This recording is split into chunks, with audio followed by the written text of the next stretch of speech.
I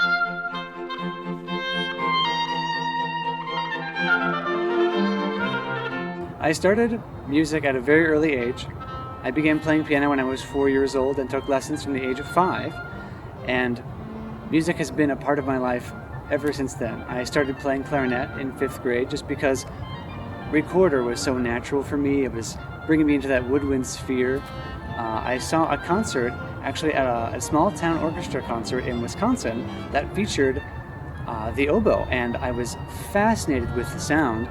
And so I switched to oboe in 6th grade, and as they say, the rest is history. I really took to the oboe, and I think by the time I was in 9th grade, I think I knew I wanted to do it as a career. I'd happened to hear a recording of the Eastman Wind Ensemble, thought to myself, oh my gosh, I would love to go to that school, and then was lucky enough to be able to attend there for my undergrad. I did my master's at Southern Methodist, or SMU, in Dallas, and right after that I got a job in the Puerto Rico Symphony, and so I was playing there full time for 3 years, right out of graduate school, and it was a crazy time, and it was amazing to be able to live on a tropical island, but it is also very hot and humid, two things which don't agree with me very much. I was very lucky then after that to get this job here at Lamont in beautiful Denver, Colorado, and I've been here for 7 years. I believe that every student is unique, every student is on their own path, and I try to meet students right where they are. I don't have a one-size-fits-all approach to teaching. Some students really only need help with technical aspects of oboe playing and reed making. I'm absolutely willing to dig in there and really get my hands dirty in terms of making that kind of thing work. Other students really need somebody who can sort of guide them in terms of their general thought process about how the oboe works and how they fit into the oboe and how the oboe fits into their life. I'm also very willing to, and I love helping students figure out what is the right sort of fit for oboe and them. At Lamont in the oboe studio, we're capped with a maximum of 6 students. We typically have between 3 and 5.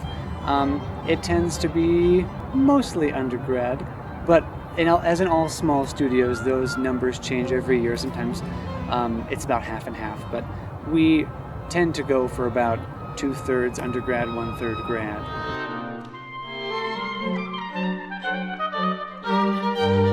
As an oboe major at Lamont, you'll be doing oboe a lot. And there are a number of hours specific to oboists that will occur each week. You will have your private lesson. You will have of course, your ensemble rehearsals for large ensembles. You'll have your chamber ensemble rehearsals. You'll have your chamber ensemble coachings. You'll also have weekly oboe studio class, which happens during the first half of the quarter.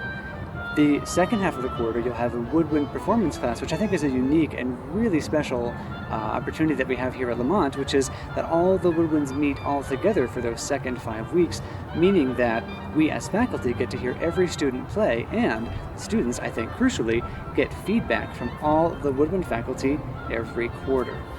We also have a weekly reed class at Lamont, which is another pretty unique offering that we have. So there are a number of oboe-only contact hours, a number of woodwind contact hours, and just an awful lot of music-making hours that oboists would experience at Lamont.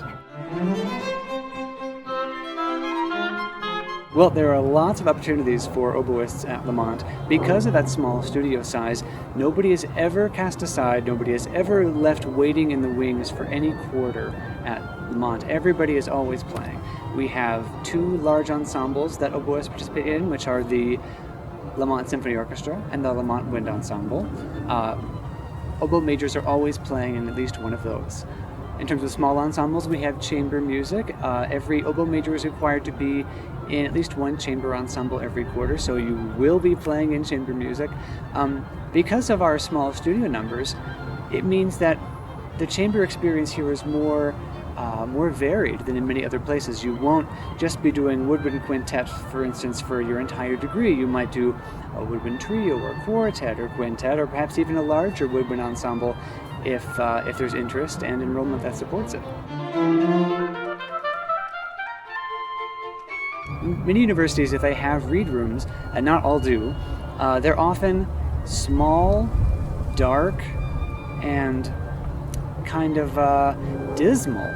And our read room, by contrast, it's relatively large, and it is equipped with a sink, which if you make reads, you know it's important to have access to water.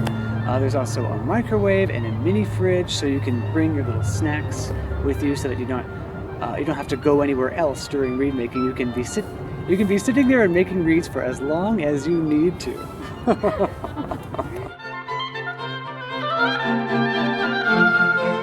One of the amazing things about studying oboe at Lamont is that even though it's a small school, you do have the option of 2 oboe professors, Professor Bierhaus and myself. Even though we are different people, have somewhat different individual approaches, we come from the same sort of school. We both studied with Richard Kilmer at the Eastman School of Music, and so we have a sort of, what I like to call it, is different but complementary approach to oboe playing and reed making. People ask me a lot if being a music major or being oboe major at Lamont is competitive, or if it feels really stressful, as it often is at other schools. And I have to say, and I'm very pleased to say, that the environment in the woodwind department in general, and the oboe studio specifically, is very congenial, very friendly and supportive. We are all on different places on our individual paths, and we help each other out get to where we want to go.